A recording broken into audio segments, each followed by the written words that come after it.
SP कॉलेजचं नाव, SP कॉलेजचे विद्यार्थी जे परशुरामी त्यांच्या पुढे जर बोलायचं असेल तर त्यांच्याकडे चांगलंच गेलं पाहिजे. त्यामुळे मी पहिल्यांदा कागद घेऊन आणला आहे.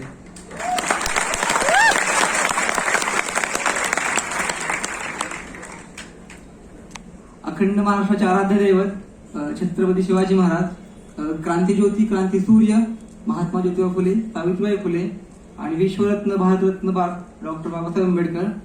आणि ह्या परकीय सत्तेला स्वराज्य माझा जन्मसिद्ध हक्क आहे आणि तो मी मिळवणारच एका गर्जनेनं सळो की पळून सोडणारे लोकमान्य टिळक या सर्वांच्या वतीने मी अभिवादन करतो आणि माझा तुमचे संवाद सुरू करतो.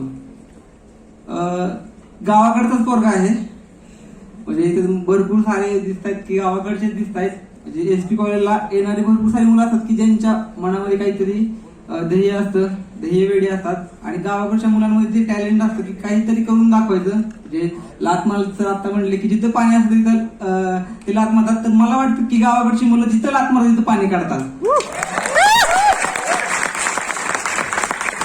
त्यामुळं कुणाच्या मनामध्ये न्यूनगंड असेल, अरे मी गावाकडचं आहे, माझं कसं होईल, माझं होईल का, पुण्यामध्ये आलोय, तर असं काही समजू नका. 2016 मध्ये पहिल्यांदा पुण्यामध्ये आलतो आणि 2016 मध्ये पुण्यात आल्यानंतर थोडे दिवस जॉब केला आणि जॉब केल्यानंतर 2008 अभ्यास चालू केला आणि पहिल्या प्रयत्नामध्ये पास झालो. म्हणजे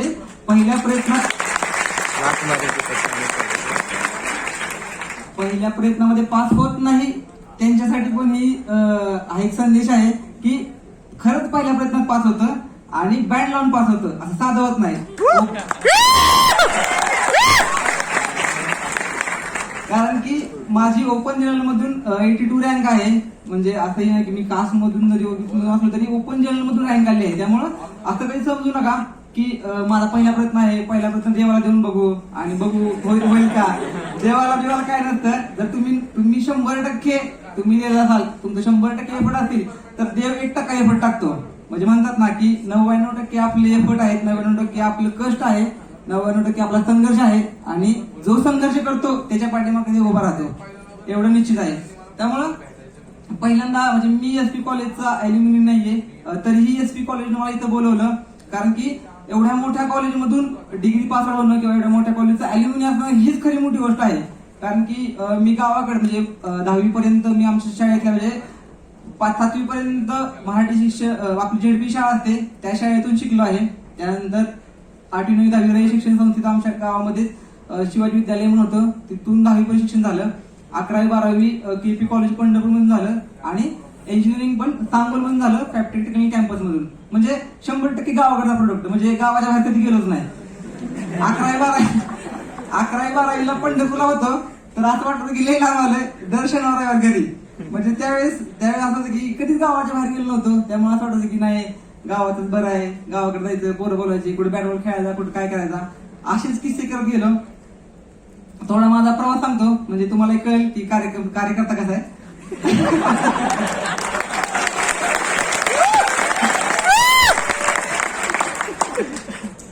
पाचवीमध्ये थोडा ब्राईट होतो, म्हणजे अकॅडमिक चांगलं होतं, असं मध्ये वाईट होतं. 3, 4, 5 कुठेतरी नंबर यायचा. 10वी पर्यंत तसं होतं. 10वीच्या फर्स्ट इयर मध्ये थोडा चेंज झाला. 10वीच्या फर्स्ट इयर मध्ये देवाच्या कृपेने कसा काय मला पहिला नंबर आला मला पण नाही कळालं.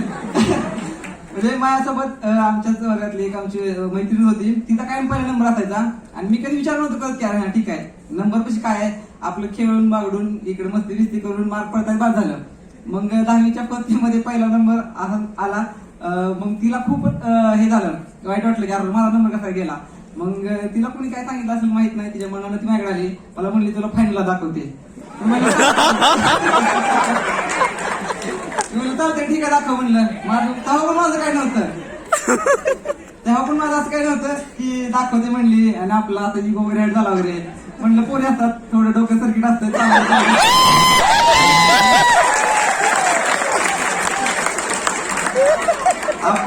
आपण लय लोड नाही घ्यायचा, आपण मॅच्युअर आहोत. मग आपलं तेव्हा घरी नुकताच 1600चा मोबाईल आलता, म्हणजे घरी नोकिया 1600 मोबाईल घेतला होता आणि तेव्हा लय भारी वाटायचं. ते थोडा हे होता, त्याच्यामध्ये स्नेकची गेम होती, क्रिकेटची गेम होती आणि थोडा कलरफुल होता तो. मग ते कंटिन्यू म्हणजे पेपरला 1-2-3 महिने वेळ होता आणि मी काय करायचो, आमच्या टेरेसवर जाऊन बसायचो, मोबाईल घ्यायचो, पुस्तकामध्ये मोबाईल ठेवून स्नेकची गेम खेळत बसायचो आणि घरच्यांना कधी आठवलं मोबाईल पैसे शोधायला लागले घरात नाही सापडला काय माझ्याकडे यायचे ह्याच्याकडे मोबाईल असणार.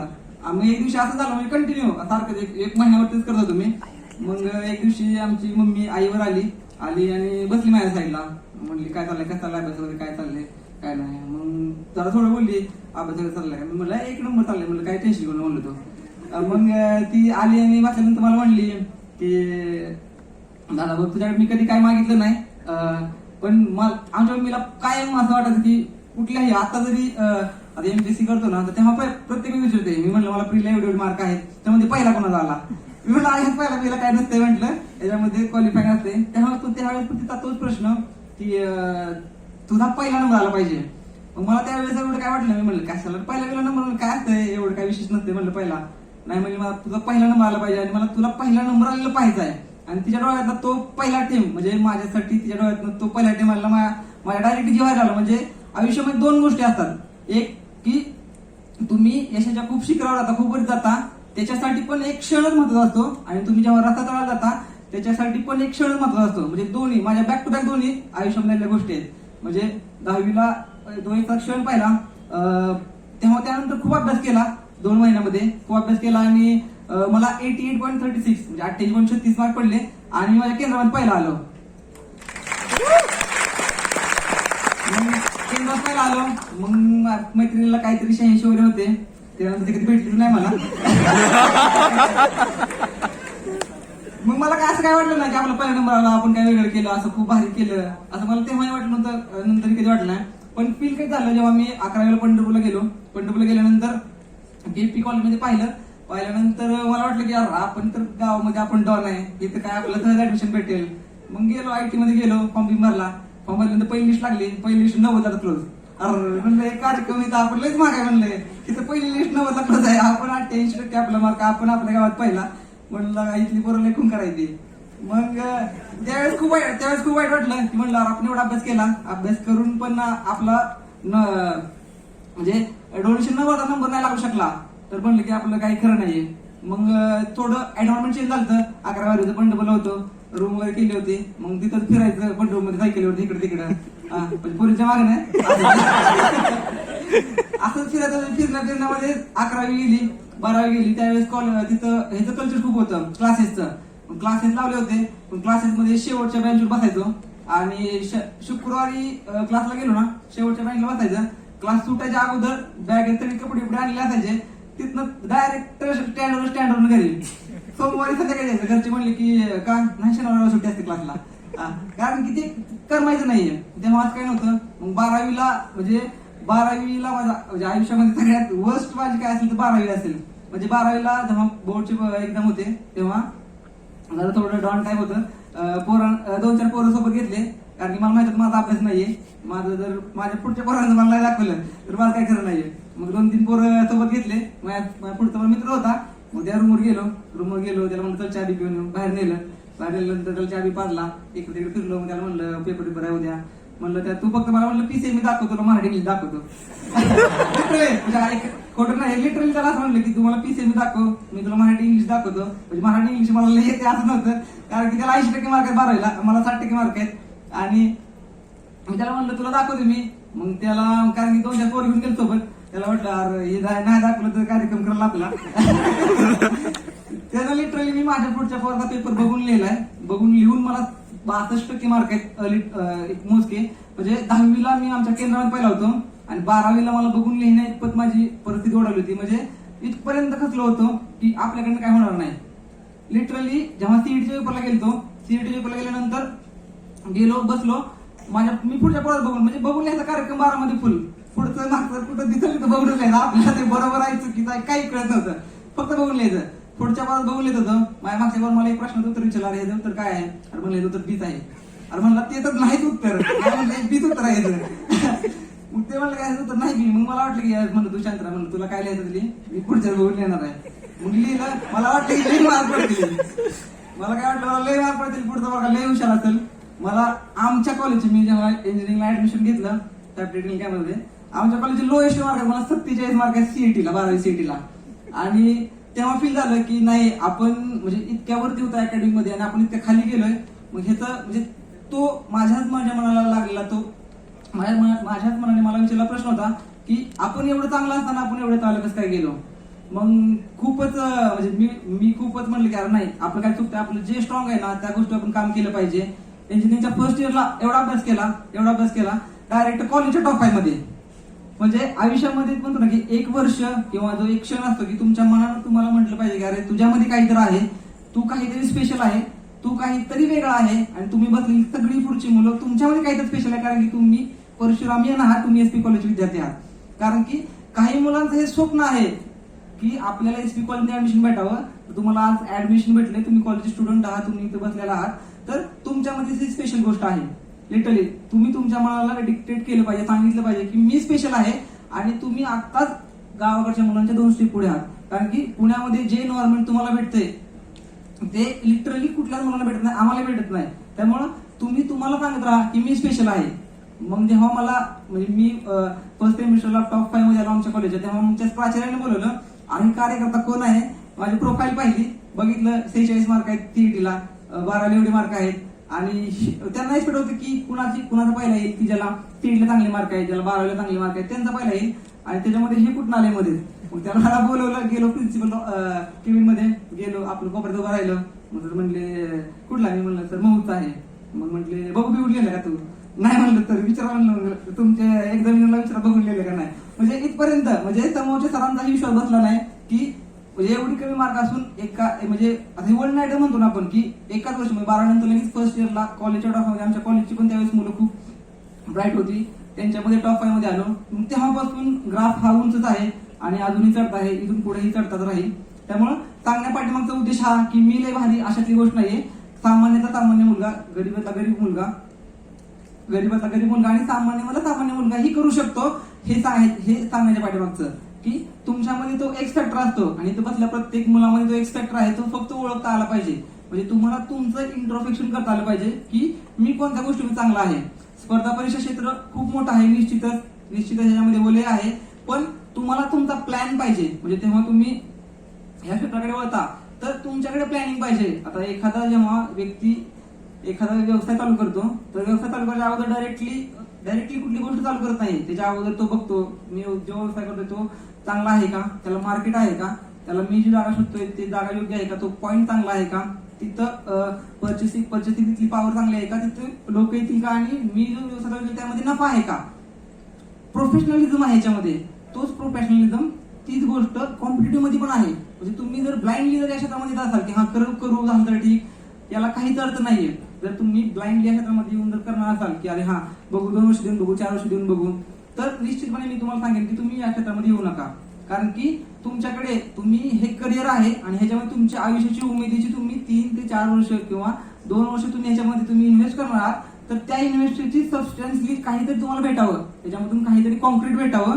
ह्या पद्धतीने तुम्ही अभ्यास आणि ह्या पद्धतीने प्लॅनिंग केलं पाहिजे. म्हणजे कुठल्याही गोष्टी करताना प्लॅनिंग एवढं जबरदस्त पाहिजे की तुम्ही ती गोष्ट म्हणजे 21व्या वर्षी जी मुलं आयएस होतात, जी मुलं क्लास 1 सुपर क्लास 1 मुलं होतात, ते मुलं अशीच होत नाहीत. त्याच्या पाठीमागं त्यांचं पाठीमागच्या 2 ते 4 वर्षाचं प्लॅनिंग असतं की त्या 2 वर्षामध्ये मला काय करायचं आणि कसं करायचं. आणि हाच जो संदेश आहे तो मला तुमच्यापर्यंत पोहोचवायचा आहे. आता फर्स्ट इयर म्हणजे मी एक रूपरेषा सांगेन की फर्स्ट इयरच्या मुलांनी, फर्स्ट इयर सेकंड इयरच्या मुलांनी काय करावं आणि थर्ड इयरच्या मुलांनी फायनल इयर मध्ये आहेत त्या मुलांनी कसा अभ्यास करावा एमपी क्षेत्रामध्ये, याच्याविषयी मी तुम्हाला निश्चितच गायडन्स करेन. त्यामुळं स्वतःबद्दल ओळखा, स्वतःला म्हणजे तुम्ही काय आहात, तुमच्यामध्ये काय स्ट्रॉंग पॉईंट आहेत. आणि प्रत्येकामध्ये काहीतरी युनिक पॉईंट आहे.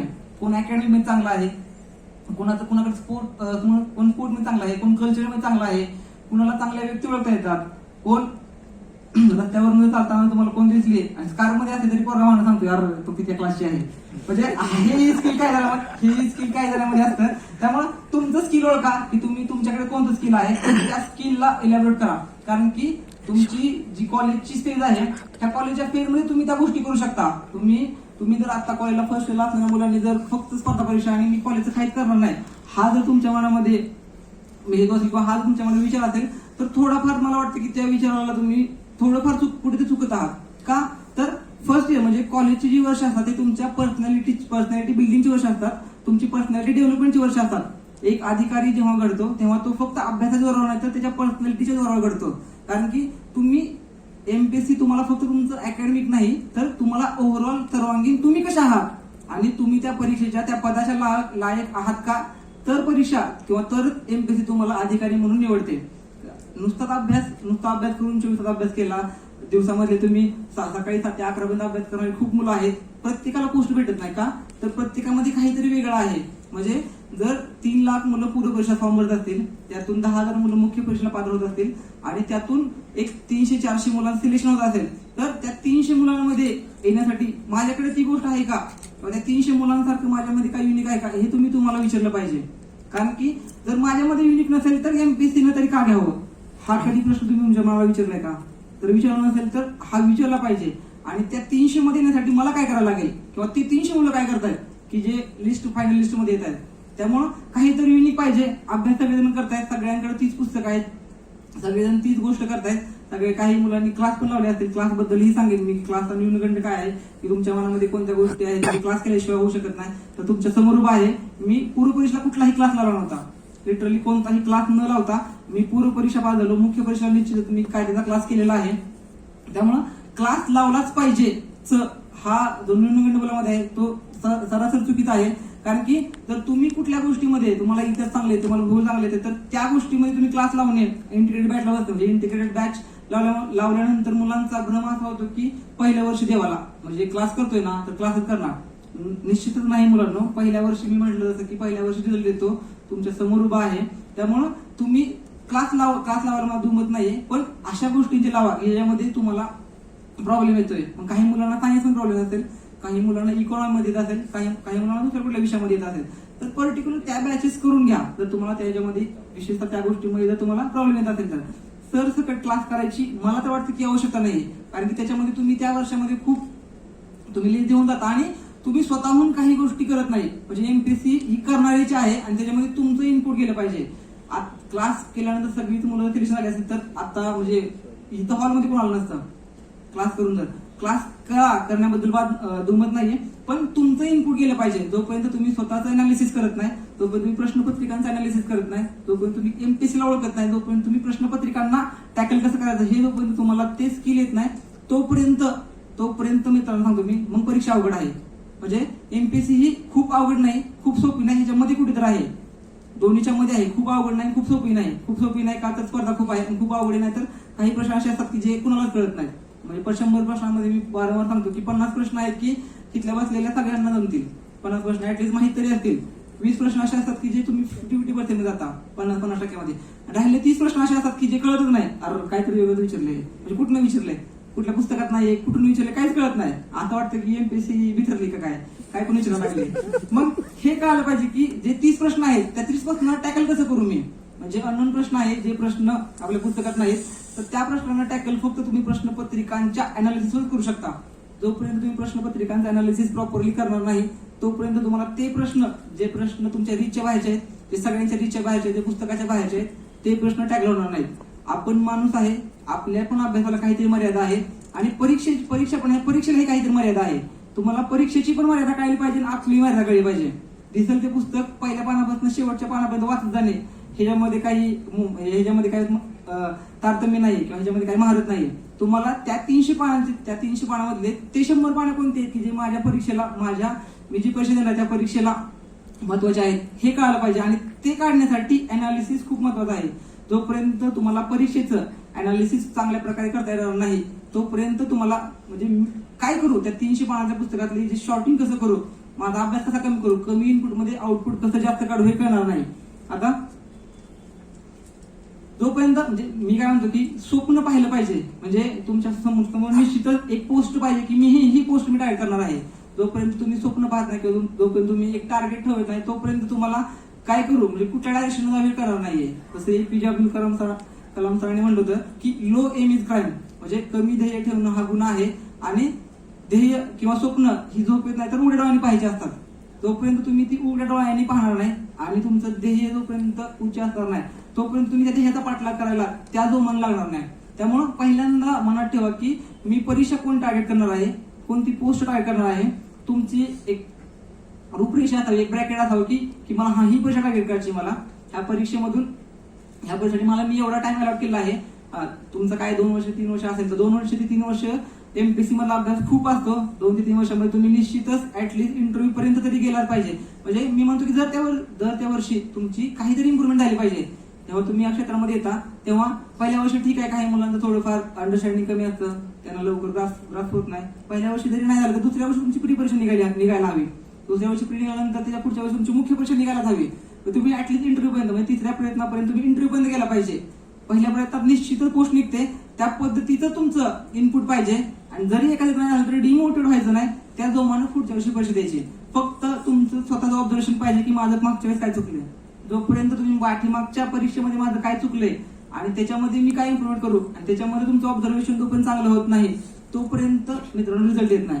म्हणजे तुम्ही पाठीमागच्या वेळेस ज्या चुका करतात त्या जर पुढच्या वेळेस केला त्या पुढच्या वेळेस केला तर तुम्ही सांगा रिझल्ट कसा यावा. तुम्ही प्रत्येक पेपरला जर तेच तोच अभ्यास करताय, तेच पुस्तक आहे समोर घेताय, वाचत बसताय, सकाळी 7 ते 8 तेच वाचताय आणि तुम्हाला वाटतं की रिझल्ट यावा, कसं काय शक्य आहे. हे शक्यच नाहीये की तुम्ही जर त्या चुका जर रिपीटली करत असाल तर हे अशक्य आहे की तुम्ही तुमचा रिझल्ट यावा हे एक्सपेक्ट करणं. त्यामुळं पहिल्यांदा तुमच्या चुका ओळखायची का. जर एक पहिल्या वर्षी जर रिझल्ट नाही आला तर माझं काय चुकलं, माझ्या ह्या परीक्षेमध्ये काय चुकलं, कुठले प्रश्न चुकले, कशामुळे चुकले, का चुकले, ह्याचा एक तुम्हाला अनालिसिस करायला हवं. ते एका पेपरवरती लिहून घ्यायचं असतं आणि त्या गोष्टीवरती काम करायचं असतं. म्हणजे तुमचं ऑब्झर्वेशन हे तुम्ही चांगलं करू शकता ना की दुसरा कोणी. मी म्हणलं की अनालिसिस स्वतः करायचं असतं ना की कुठल्या क्लासेसच्या बुकमध्ये दिलेलं करायचं असतं. मी माझं अनालिसिस स्वतः केलं होतं, सगळ्या गोष्टी स्वतः केल्यात. जोपर्यंत तुम्ही स्वतः करणार नाही तोपर्यंत तुम्हाला कळणार नाही. क्लासेसवाले त्यांच्या पद्धतीनं देतात, ते काय करतात की त्यांना जे अंडरस्टँड झाले, त्यांना जे चांगलं वाटतंय, त्यांना जे योग्य वाटतंय आणि मार्केटची काय अपेक्षा आहे ह्या दृष्टिकोनातनं आणि पेपर त्या पुस्तकाच्या साईजच्या दृष्टिकोनात दिलेलं असतं. त्यामुळे ते त्यांच्या दृष्टिकोनातनं ते त्यांनी केलेलं असतं, ते त्यांच्या वेळेने केलेलं असतं. जोपर्यंत तुम्ही स्वतः करणार नाही प्रश्नपत्रिकांचं अनालिसिस तोपर्यंत तुम्हाला त्यातले बारकावे कळणार नाही की प्रश्न कसे टॅकल करतो. खूप साऱ्या मुलांना पेपर सॉल्व्हिंगच्या प्रॉब्लेम वगैरे येतात. त्या गोष्टीकडे म्हणजे 3rd इयरच्या मुलांसाठी तो एक सेक्शन मी शेवटा ठेवतो. आता 1st इयरच्या आणि 2nd इयरच्या मुलांनी काय करावं पहिल्यांदा, म्हणजे 1st इयर 2nd इयर मुलांनी पहिल्यांदा की तुमचं अकॅडमिक खूप महत्वाचं आहे. म्हणजे मुलांचं मनामध्ये असं होतं की मी फक्त फुल टाइम, म्हणजे काही मुलं आहेत की ज्यांनी BA ला ऍडमिशन घेतले आणि BA करत मला 12 वर्ष करायचे आहे आणि BA चे क्लास करत नाहीत, क्लास लावतात बाहेर क्लास करतात, तिथचा अभ्यास करतात.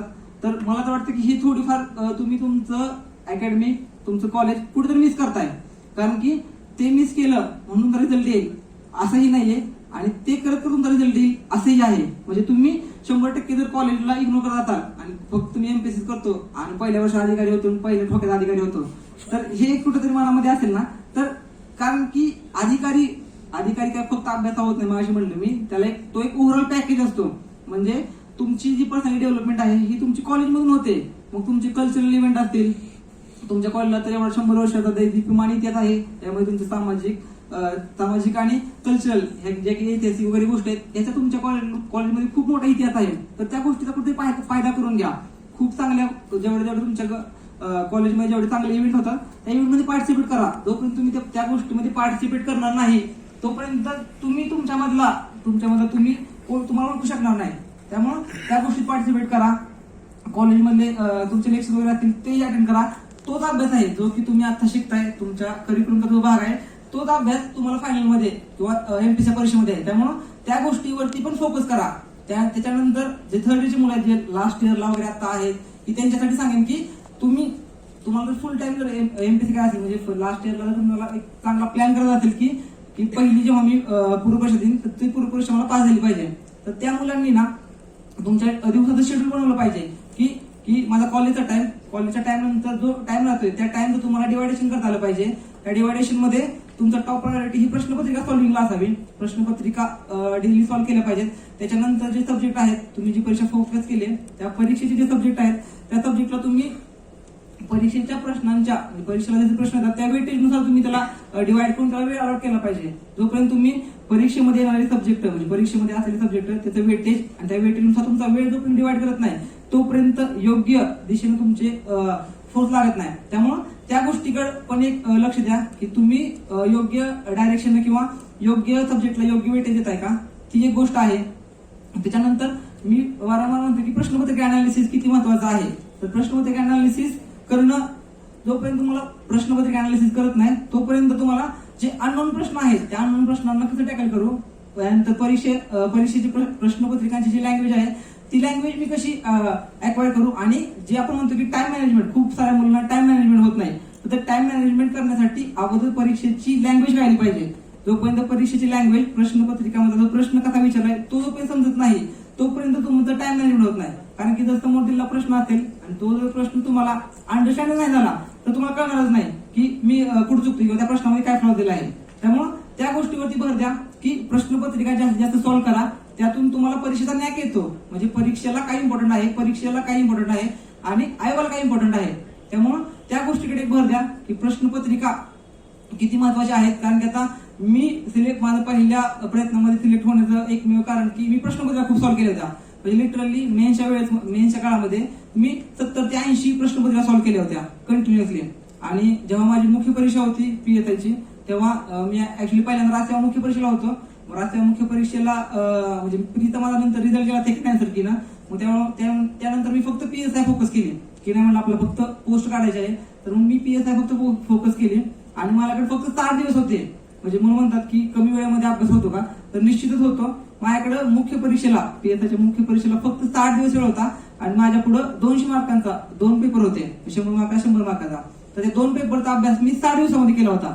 म्हणजे 60 दिवसामध्ये क्लास करून मी मेन्सला लॉचा क्लास केला होता, तर लॉचा क्लास करून 2 पेपर 100 मार्काचे हे 2 पेपर मी 60 दिवसामध्ये कम्प्लीट केले होते. त्यामुळे असं कधी मनामध्ये बाळगून आहे की कमी वेळ आहे माझ्याकडं, किंवा माझ्याकडं लास्ट इयरच्या मुलांना असं होतं की क्लास म्हणजे तुमची एक्झाम झाल्यानंतर परीक्षा कधी कधी लगेच तोंडावर येते, तर तिथं तुमचं प्लॅनिंग खूप मॅटर करतं. तिथं तुम्ही तुमचा वेळ कसा डिवाइड करताय, तुम्ही तिथे किती एफर्ट लावताय. लिटरली मी मेन्सच्या काळामध्ये रोज सकाळी 7ला अभ्यासाला बसायचो अभ्यासिकेमध्ये आणि रात्री 2 पर्यंत अभ्यास करायचो. म्हणजे तो एक पीक पिरियड असतो. म्हणजे त्यावेळेस मी लिटरली 16-17 तास अभ्यास करत होतो.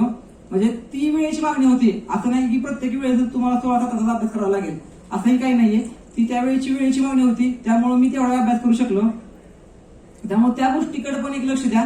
आणि जोपर्यंत तुम्ही तुमच्यामधल्या चुका जोपर्यंत शोधत नाही की माझं एखाद्या गोष्टीमध्ये काय चुकतंय, तोपर्यंत तुम्हाला कळणार नाही की मी कुठं करेक्शन केलं पाहिजे. त्यामुळे त्या गोष्टीकडे लक्ष द्या.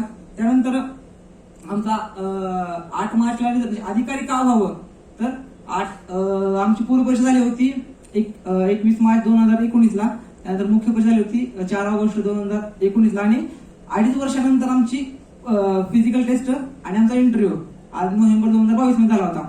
तर मध्ये 2.5 वर्षाचा काळ गेला होता. 2.5 वर्षामध्ये फिजिकली, मेंटली, इकॉनॉमिकली सगळ्या बाजूने आम्ही हॅर झालो होतो. आताच आपल्या हॉलमध्ये अजून एक PS आहेत, आनंद आवारे सर इथं आहेत. तर त्यांनाही माहित आहे की आम्ही सोबतच ग्राउंड केलं होतं. त्यामुळं त्या 2.5 वर्षामध्ये एवढं मेंटली हॅर झालं की अरे कधी परीक्षा होते. म्हणजे MPSC मध्ये ना की तुमचं फक्त तुमचा अभ्यास टेस्ट होत नाही, तर तुमच्या सगळ्या बाजू टेस्ट होतात. तुम्ही किती पेशंट आहात, तुम्ही किती धैर्याने घेताय, तुम्ही किती त्या गोष्टीमध्ये राहून अभ्यास करताय.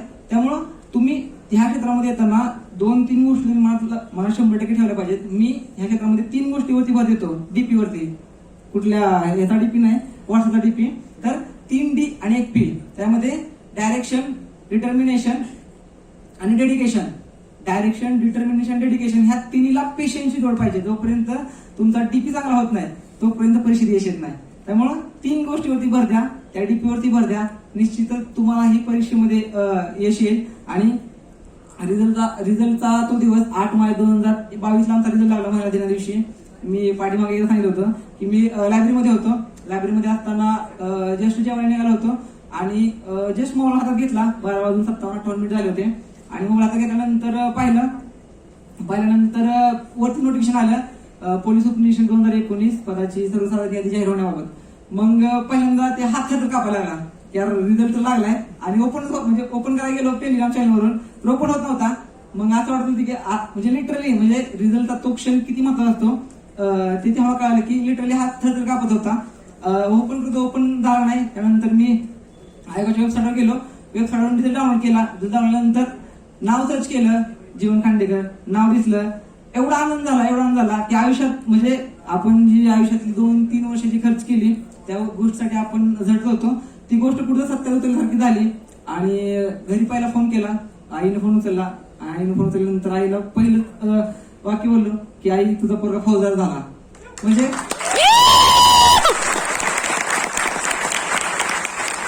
मित्रांनो, अधिकारी कशासाठी व्हायचं तर ते आईच्या डोळ्यात ते आनंदाचे क्षण, ते आनंदाचे अश्रू पाहण्यासाठी व्हायचं. अधिकारी कशासाठी व्हायचं तर आपला बाप आपल्या गावातून ताट मांडणं, ताट कॉलरनं चालला पाहिजे, त्यासाठी अधिकारी व्हायचं. अधिकारी कशासाठी व्हायचं, ज्या बहिणीनं किंवा ज्या भावानं एक ध्येय किंवा एक स्वप्न राहिलं असतं किंवा त्याचं एक अजून स्वप्न असतं, त्या स्वप्नासाठी अधिकारी व्हायचं. आणि अधिकारी कशासाठी व्हायचं तर ज्या व्यक्तीने तुम्हाला इथपर्यंत पोहोचवले, ज्या व्यक्तींचा तुमच्या आयुष्यामध्ये वाटा आहे इथपर्यंत पोहोचण्यासाठी, त्या व्यक्तींसाठी अधिकारी व्हायचं. अधिकारी, आता आम्ही अधिकारी झालो तर मला प्रत्येकच वाटतं की आम्ही फक्त त्या यशाचे चेहरे आहोत.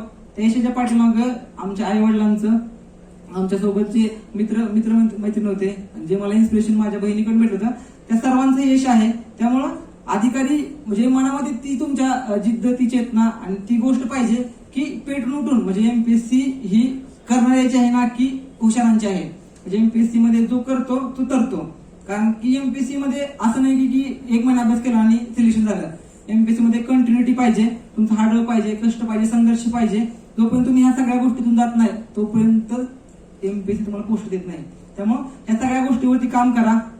निश्चितच इथं बसलेल्या सर्वांनाच पोस्ट मिळत जरी नाही मिळाली तरी सरांनी जेव्हा सांगितलं की आयुष्यामध्ये प्लॅन बी असावा, तर प्लॅन बी कशासाठी असावा तर जेव्हा एखादी गोष्ट, प्रत्येकच गोष्ट आपल्या मनासारखी होईल असं नाहीये, कुठेतरी आपल्या आयुष्यामध्ये वरती खालती अप्स अँड डाऊन्स येणार असतात, तर त्या ठिकाणी आपण पूर्णतः त्या ट्रॅकच्या बाहेर जाऊ नये.